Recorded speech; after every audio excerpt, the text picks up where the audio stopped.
Hey everyone, my name is David Rao and I'm the music teacher who blogs at makemomentsmatter.org. You can also find my ideas on Facebook, on Pinterest, on Instagram, and a variety of places when you search for my name, David Rao, or Make Moments Matter. I'm excited tonight to be back to these Musical Mondays videos, to be sharing more of my lesson ideas and things that you might want to use in your classroom and sharing all the resources and things that I use along the way. Tonight I'm going to be talking about the poem Bate Bate Chocolate and how I use that in my classroom and some of the extras and things that go along with that, and just share my process. So if you hear me talk about a book or a resource or something that you're interested in, there's a whole page on my blog dedicated to the links I talk about in these videos. And if you go to the bottom of wherever you're watching or listening to this, there should be a direct link in the caption. But if there's not, you can always go to my blog, makemomentsmatter.org, and click the video tab, and it should be in the drop down there. Okay, and then one more thing. If you don't want to see me through a computer screen, if you would like to see me in person, I'm going to be doing some workshops in the coming month. On January 20th, I'll be at Simpson College, which is just south of Des Moines, Iowa, doing a whole morning session all about critical thinking and how you can enhance those skills in your classroom and be more intentional about using critical thinking. I'm going to be at Ohio Music Educators Association, the state conference. That's the first weekend in February, and I'm doing 3 sessions, 2 on Friday and 1 on Saturday. I hope you'll be there if you're in Ohio. I'm very, very excited about that. I'll be in Oklahoma at the Oklahoma ORF chapter on February 10th. And that is in Oklahoma City, right outside of Oklahoma City. Hope you'll come and join us for that. And then at the end of February, I'll be at New Jersey Music Educators Association, which I'm also super excited about. I think I'm doing 4 sessions there, and that's in Atlantic City. If you are interested in any of those things, you can find more information on my Facebook page or on my blog, makemomentsmatter.org. Okay, cool. Let's get into this lesson. Now, last fall, I did a whole series of lessons, and I said, like, use it or lose it, like things that you might want to start doing or continue doing in your classroom, the uses, and then, or lose it, things you might want to stop doing or think about sidelining. Well, I had a lot of fun doing that, but I thought, like, I just want to share some lesson ideas, share like the whole extent of how I'd use those lessons, and share some resources and stuff with you. So I thought maybe I'd just start with a simple poem, something super fun and easy, something I've used very recently with my kids, and that would be timely for right now. And so the poem I want to talk about is the poem Bate Bate Chocolate, which, oh my gosh, my school district already announced that we have a snow day tomorrow because it is like kind of blizzarding outside. And so this is like perfectly timed for my school for right now. But it's something that I think that you could use anytime throughout the school year, but especially around those wintry times where kids might be thinking about hot chocolate. And so that's actually how I start with kids, is I start by saying, like, okay, if you make hot chocolate or have had hot chocolate at home, raise your hand. Okay, a lot of hands go up. If you have made hot chocolate, raise your hand. And then I ask kids, like, how do you make hot chocolate? And the general thing that I usually get from kids are 2 different options. Usually there's the powder, right? They take the powdered chocolate and they either put it in milk or put it in water, and then usually they microwave it.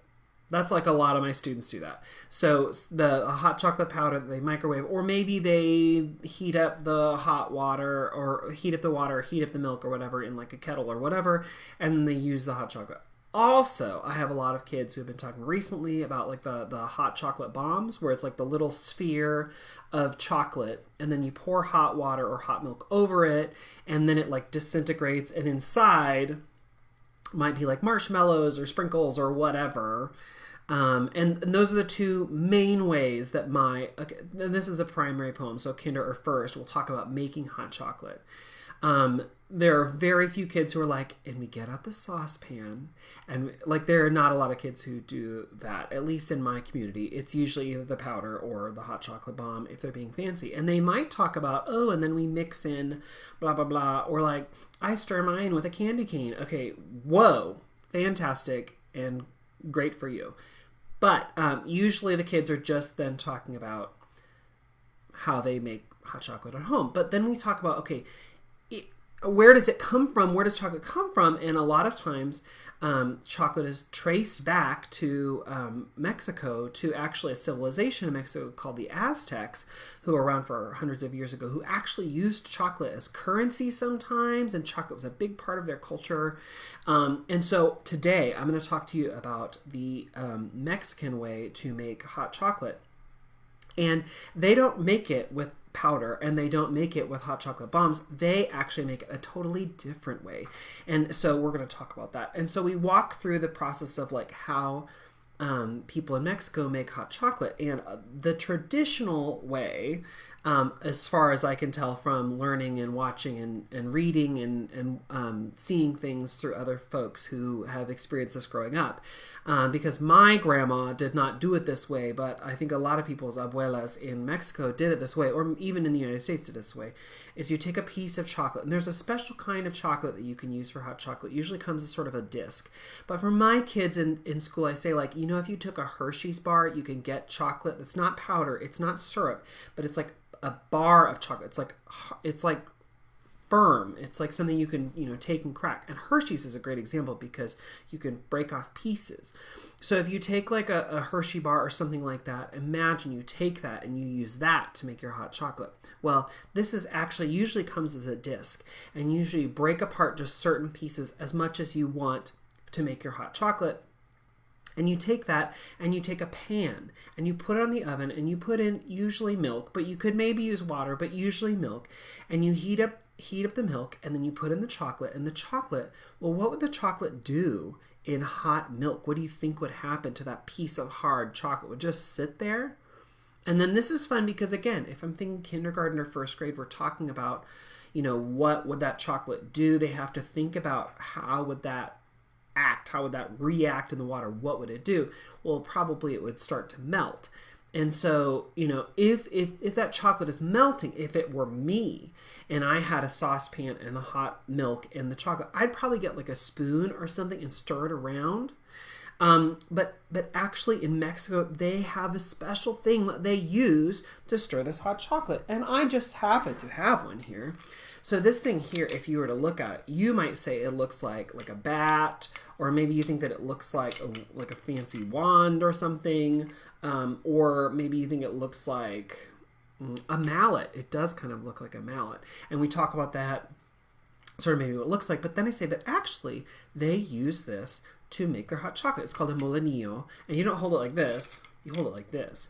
And so you have your saucepan and your chocolate in there and your hot milk and or warm milk, and you use it. You could maybe first to sort of crush it, because it still is maybe in a block. So you might use that to crunch it if it's not already completely melted.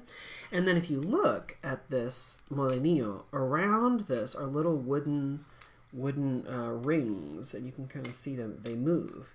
And so when I go like this, when I spin it, they move too.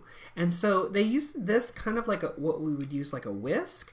And so they put it in, and then you go like this, and it spins around, and it mixes the milk and the chocolate.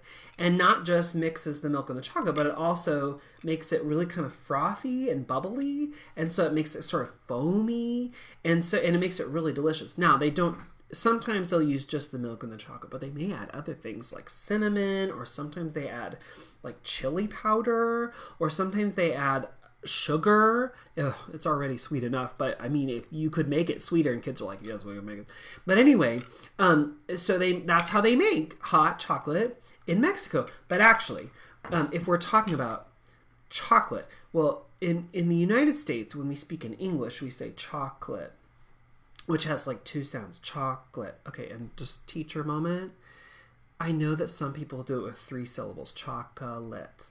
Like a kindergarten teacher might teach a child to syllabify that way. I do not agree with that, because nowhere in real, actual lived experience do we say chocolate. I don't know anyone who would go to Dairy Queen and say, I would like a chocolate ice cream cone. And if you did, I feel like the person at Dairy Queen would look at you funny. Right? Like, I would like a chocolate cake.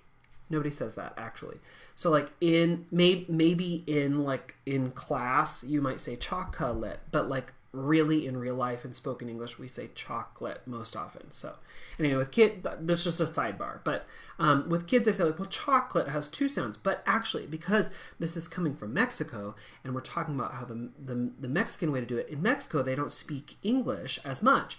They mostly speak, and a lot of kids will say Mexican. I'm like, ooh, that's a good guess. But actually, that's not the language they speak. Just like in the United States of America, we don't speak American. We speak a language called English. A language called English. And so in Mexico, they actually speak a language called Spanish. And we talk about that. And then say in Spanish, you don't say chocolate. You say chocolate. And I wonder how many sounds that has. Hold on. Let's see. Chocolate. It's not chocolate. It's chocolate. Ooh, watch this. Chocolate.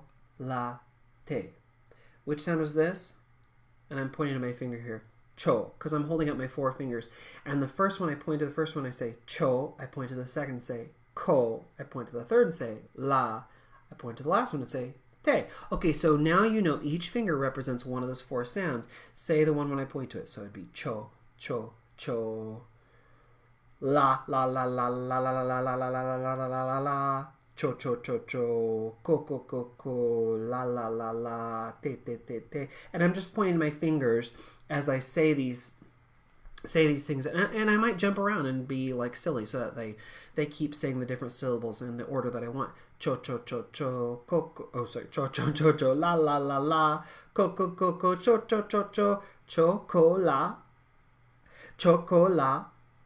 Chocola. Chocolate. Chocolate. This is just playing around, first of all, with getting them to realize that there are four different sounds in the word, but second is playing around with the syllables so that they really internalize that there are four sounds and what those four sounds are. Because yes, they can say chocolate, but in the poem we want them to separate the four sounds, the four syllables, and say them independently. So playing around with them gives them a chance to sort of internalize the four different syllables so then they can say them separately.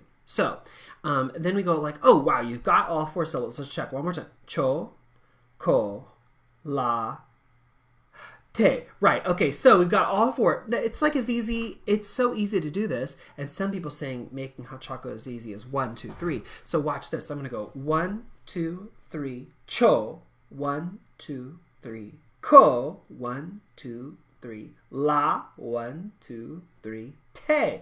Oh, you got it. And I might write up chocolate on the board so they can see those four syllables. Because, again, if I'm doing this kinder or first, it might be really helpful for them to have that written up. They may also just, it may not be as helpful if they have the words written out, if they can't read as well. It just depends on the kid. But anyway, the four things, and we do it with English 1, 2, 3, and I say, oh, hold on, this is not a poem that was originally in English. It was originally in Spanish. Does anyone even know how to say 1, 2, 3 in Spanish? And like, if my kids don't know any Spanish, they still know 1, 2, and 3. So they'll say it with me. They'll be like, uno, dos, tres, cuatro. And I was like, cuatro, cuatro. We don't need past 3. We only need up to 1, 2, 3 in this poem. I'm glad you know the others, but like, we don't need it. Okay, so instead of saying 1, 2, 3, cho, 1, 2, 3, ko, 1, 2, 3, la, 1, 2, 3, te, I'm going to say it in Spanish. Let's try it. Here we go. Uno, dos, tres, cho. Uno, dos, tres, ko. Uno, dos, tres, la. Uno, dos, tres, te. Ooh, very good. Okay, how about, can you say the uno, dos, tres, and I'll say the parts of the chocolate? Okay, here we go. Uno, dos, tres, cho. Uno, dos, tres. Ko. Uno, dos, tres. La. Uno, dos, tres. Te. Perfect. Okay, let's switch jobs. I'll say the uno, dos, tres. You say the cho, ko, la, and te. Okay. Uno, dos, tres, cho. Uno. And so we go back and forth with that a little bit. And then I say, oh, but then there's more to the poem, actually. It's not just the uno, dos, tres. There's actually the part where we talk about mixing the chocolate or stirring the chocolate. And if you want to say stir or mix, you say bate. So actually this poem goes bate, bate, chocolate. Bate, bate, chocolate. Which I'm pretty sure that rhymes. Does that rhyme? Bate, bate, chocolate. Yes. Oh my gosh, it right. So guess what? We got to say that, and while we're saying it, we better pretend to stir, which, again, we're not using a big spoon, so we're not going to make the big spoon action. We're going to pretend we all have molinillos in our hand. We don't. I only have the one. But we're going to pretend we have molinillos in our hand, and you got to spin, spin, spin, spin. Now, one year I did this where I handed out rhythm sticks so they all had something to spin in their hands, but that was like, I was like, what a cool connection. They'll be able to use it. And then it was just like rhythm stick madness. So I didn't do that on year 2. Anyway, but you could try that if you want. It might work for you. Or you can hand out mallets because this does sort of look like a mallet. So you could do that if you wanted. That's up to you. You make that decision. Okay, so anyway, so then we put the whole thing together and we go Bate Bate Chocolate, Bate Bate Chocolate, Bate Bate Chocolate, Bate Bate Chocolate. 1, 2, 3. Cho, 1, 2, 3. Co, 1, 2, 3. La, 1, 2, 3. Te. I have an idea. Okay, how about we do the Bate Bate Chocolate and then how about I do the 1, 2, 3, or you do the 1, 2, 3, and I'll do the chocolate. And then, so we do it again. We stir the Bate Bate, we use the molinillo. And then I use the molinillo as a pointer, and I point to them, and I point to me when it's time. And we'll do that, and then maybe we'll flip where I say the 1, 2, 3, and they say the 4 syllables, which is harder for them, because just the 1, 2, 3 repeated is easy, but having to remember which syllable have they done or have not done, that is a little bit trickier. That's why I like to put it up on the board or continue using my fingers as like a prompt of which one we're on. Then when we're ready for that, then I switch and I use the molinillo like a sword and I cut the group in half and I say like, okay, you all get to do the numbers and you get to do the chocolate. So we go back and forth. 1, 2, 3. Cho. 1, 2, 3. Co. And we go back and forth. And then we switch. And then, so this is like, you know, we've done multiple bate bates at this point, right? Because we did it with me against them. We did it with half and half. What you could do is you could have kids separated out into 4 groups and give each group a non-pitch percussion instrument. Maybe an egg shaker or claves. It depends on what you want to do and what you want kids to play. So you might do like a metal, a wood, a scraper, a shaker. You could do all metals, all woods, like whatever you want kids to get experience playing. Maybe they're not played a lot, whatever. But you could give out 4 different instruments, and they could be for the cho, 1 for the ko, 1 for the la, 1 for the te. So it could be like 1, 2, 3, wood block, 1, 2, 3, a go-go bell, 1, 2, 3, egg shaker, 1, 2, 3, something scraper that I didn't think I had, guiro. Anyway, you could have them do that so that they could play on their word. You might want them to also play on the bate bate, because if they are only playing for 1 syllable, that is no fun as a kid who's playing an instrument if you're like, I'm not playing. Oh my gosh, I just missed my syllable, right? Like, so if you could give them maybe on the first part, the bate bate, they could do like bate bate chocolate, bate. It's a great chance for them to practice the steady beat, right? Bate bate chocolate, or bate bate chocolate, bate. So they could play on the bate bate and then play on one of the syllables, and then have them rotate and move so they can play another instrument, and then just keep it. You get lots of practice then with the poem, and lots of practice playing instruments. A lot, and what's really cool is then it's also independent parts. So not all the kids are saying all together; they're doing different things, and that is really tricky to do at younger ages. But when you do something like this where it's like they feel really connected to that part, it makes the process easier, and it's fun for them. Okay, so you could do that where you split up like that. You could do that with non-pitched instruments. You could just do the poem. What else could you do? There are like 3 videos that I've linked on the links page, and I see that Kelsey added another video on Facebook. I'll link that on the links page too, because I don't think that's the exact one that I have linked on mine. But the 3 videos I have linked on the links page. The first one is a video that I found of people making hot chocolate with the molinillo. And the cool thing about it is the background music is actually a Mexican composer, and they make it with like the little disc of chocolate and the molinillo, and they add cinnamon, and they show it mixing up, and it's really quick. It's like a minute and a half, something like that. The second video I found is a video from PBS, And it is a video where someone walks kids through Bate Bate Chocolate. And she speaks in English and Spanish, and so she'll speak like a sentence in Spanish and then she'll speak it again in English. She doesn't say like that means, she'll just say it the second time in English. So if she says like, me llamo David, my name is David, she'll do just that, where she'll say it in Spanish, she'll say it in English. And that's really cool, too, for kids to see. She has a molinillo in the video. She talks about how it's made. She talks about the Aztecs. She talks honestly a lot she packs into less than 2 minutes, and that's a really cool one. And then she speaks that with them. And then the third video that I have, and let's see if I can find, is Jose Luis Orozco on the Smithsonian Folkways. It's a recording of him speaking the poem and then actually singing. He sings it and kids sing back, and then interspersed in this like music video is an abuela, a grandma, making hot chocolate, and it shows how she makes it. It shows her using the molinillo. The kids come and help. She adds a lot of sugar in. So it's really fun once the kids have done the poem version to hear a sung version, and we listen to it once, and then I replay the video and I let kids sing along, where Jose Luis sings and then they get to sing back. And so that's another fun way for them to experience the poem, but as a song, and to sing along with it. It's all those three videos are all free. They're all linked on the links page if you're interested in checking them out, and they're really cool. The molinillo, it's amazing to have one to use as a visual aid. I never buy the chocolate to bring in. I don't bring in a saucepan. I don't make anything else. But the molinillo is so special that I wanted to have one to show. And for years and years, I was like, I should get one of those. I kept like saying it to myself. And when I went and looked online today, the least expensive one I could find on Amazon or Walmart.com or wherever was like $13.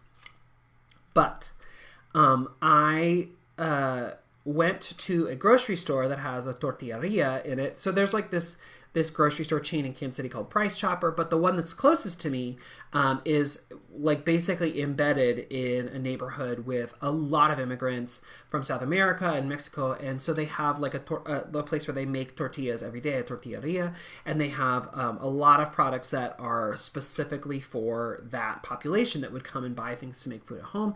And I found this molinillo for like $3, and it was what I was like buying, but you can buy them online. But I would say like go look at like a grocery store or like Mexican or like Latino grocery store or somewhere close by. I bet you could find it for less, but like online where they're just catering to whoever, it's like the least expensive one is like $13. But chances are there's probably a place near you where you could stop in and look and see if they have one and maybe buy it for less. Also, this is maybe it was so inexpensive because it was like the least intricate one I've ever seen. A lot of them have like little ridges here or some other things that make it a little bit more intricate. But this is one that like I felt totally great spending those like $3 or $4 to buy it and to bring it to use as a visual example. You could also bring in the chocolate if you wanted, but it's so easy to just show the quick video to help kids, to help explain sort of like how making hot chocolate would work in Mexico, that I don't feel like I need to bring all that in. But it's fun to actually have this because it's such an integral part. And then my kids, do the action where they pretend like they're spinning the molinillo. So to have it really in teaching the lesson, I think it's great to have. Okay, Kelsey, I'm going to post her link that she shared of the video she found. But there's also, she posted a book called Grandma's Chocolate that talks about chocolate and traditions. And she put a link on Facebook. So I'll link that on the links page too, so you can see that. Thanks, Kelsey, for sharing that. I've never seen that book before, but I'm going to have to check it out.